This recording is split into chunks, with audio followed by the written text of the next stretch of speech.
Even more news has come out over the past 24 hours for Mortal Kombat 1, so I'm going to be breaking down all of it. This is specifically from the Brian Tong interview as well as Jeff Gertzman interviews that Ed Boon did, where he basically teased several bits of information for the game, be it characters, cameos, story details. So we're going to be going over all of it to keep you guys all up to date. But before I do that, I would greatly appreciate it if you would like the video, because it would really help out this video's success and get it in front of more people's eyes. So I greatly appreciate when you do that, as well as subscribe, because you're not going to miss any of the Mortal Kombat content that I'm putting out.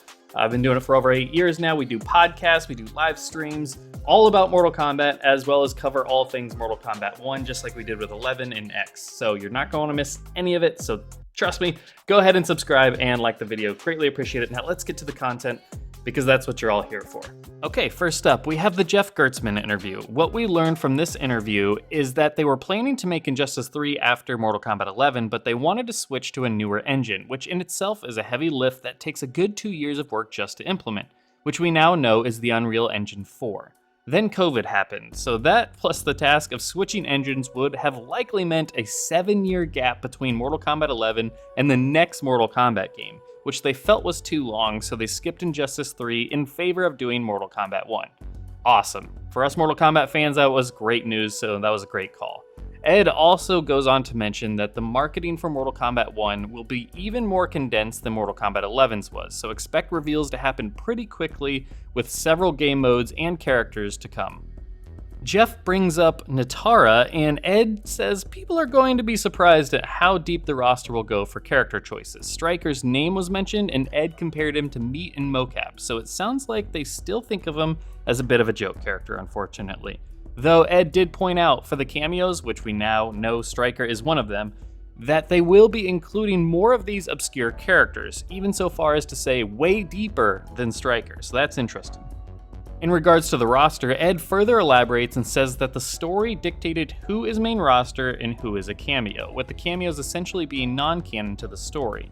The Combat Kids got brought up, and they are said to not be born yet, so don't expect them to be included as playable on the base roster anyhow.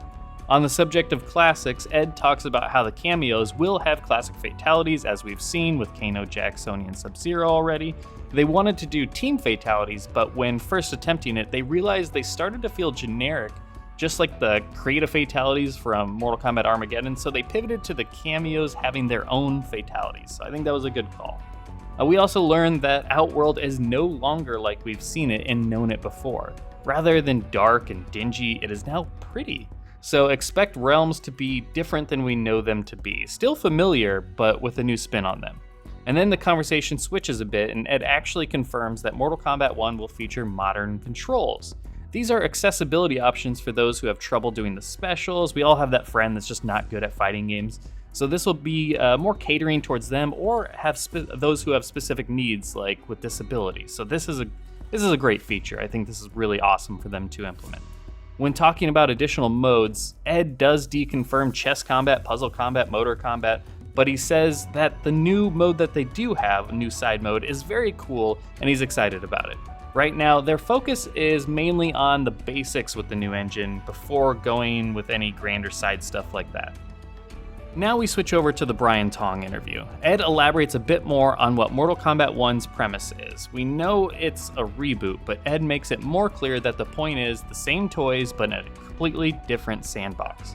A lot of origins and story moments will be really cool for old fans who already knew what happened to experience everything in new ways. Then he mentions that when first discussing the game and what the gimmick would be this time, that they wanted to do a tag team mode, but were concerned about players having to learn 2 characters.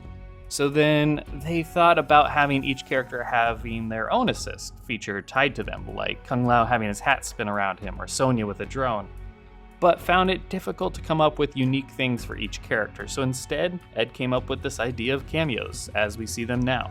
So going further on that idea of cameos, Ed mentions that there could even be some cameos that are characters that couldn't even be possibly controlled by characters, or characters that were in previous games but not playable.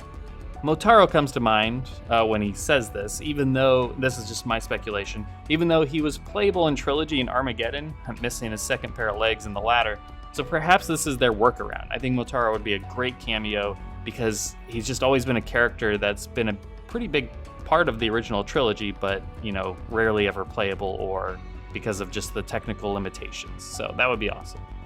Ed then makes a point to mention that there will be lots of 3D era representation, which is extremely exciting for those who've been asking for the likes of Havoc, Li Mei, Ashra, Reiko, Kai, etc., Natara, of course. So yeah, this is really exciting. This is what I've been speculating and predicting for months. If you go back to January, I put out a video saying the 3D era returned for Mortal Kombat 12 at the time, but now we know it as Mortal Kombat 1. So yeah, that is very, very exciting to know.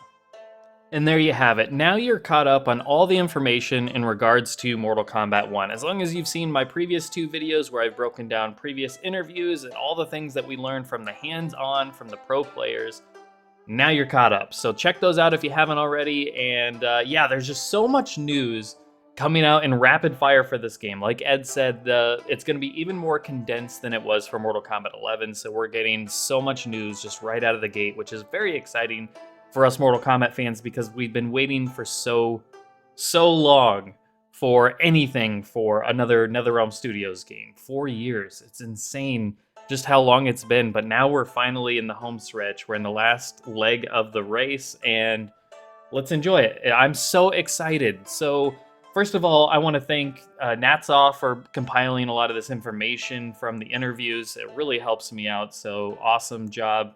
Our community members are the best, so thank you very much.